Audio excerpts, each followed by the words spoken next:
وآمنوا بما أنزلت مصدقا لما معكم ولا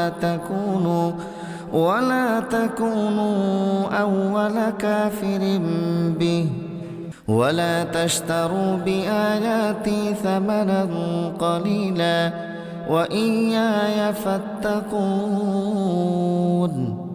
আমি মুহাম্মাদের কাছে যা কোরআন নাজিল করেছি তোমরা এর উপর ঈমান আনো, যা তোমাদের কাছে যা কিছু আছে তার সত্যায়নকারী। তোমরা কিছুতেই এর প্রথম অস্বীকারী হইও না এবং বৈষয়িক স্বার্থে সামান্য মূল্যে আমার আয়াত বিক্রি করো না, এবং তোমরা শুধু আমাকেই ভয় করো। ولا تلبسوا الحق بالباطل وتكتموا الحق وأنتم تعلمون। তোমরা মিথ্যা দিয়ে সত্যকে পোশাক পরিয়ে দিও না এবং সত্যকে জেনে বুঝে লুকিয়েও রেখো না। وأقيموا الصلاة وآتوا الزكاة واركعوا مع الراكعين। তোমরা নামাজ প্রতিষ্ঠা করো, যাকাত আদায় করো।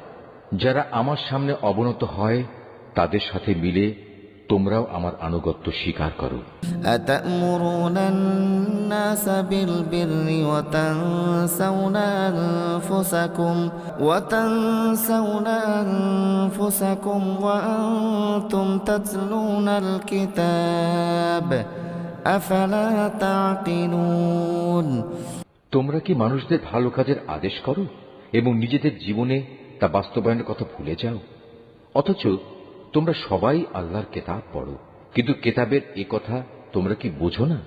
ওয়াস্তাইনু বিস-সাবরি ওয়াস-সালাহ ওয়া ইন্নাহা লাকাবীরাতুন ইল্লা আলাল খাশিঈন। হে ঈমানদার ব্যক্তিরা, তোমরা সবর ও নামাজের মাধ্যমে আল্লাহর কাছে সাহায্য চাও। যাবতীয় হক আদায় করে নামাজ প্রতিষ্ঠা করা অবশ্যই একটা কঠিন কাজ, কিন্তু যারা আল্লাহকে ভয় করে তাদের কথা আলাদা।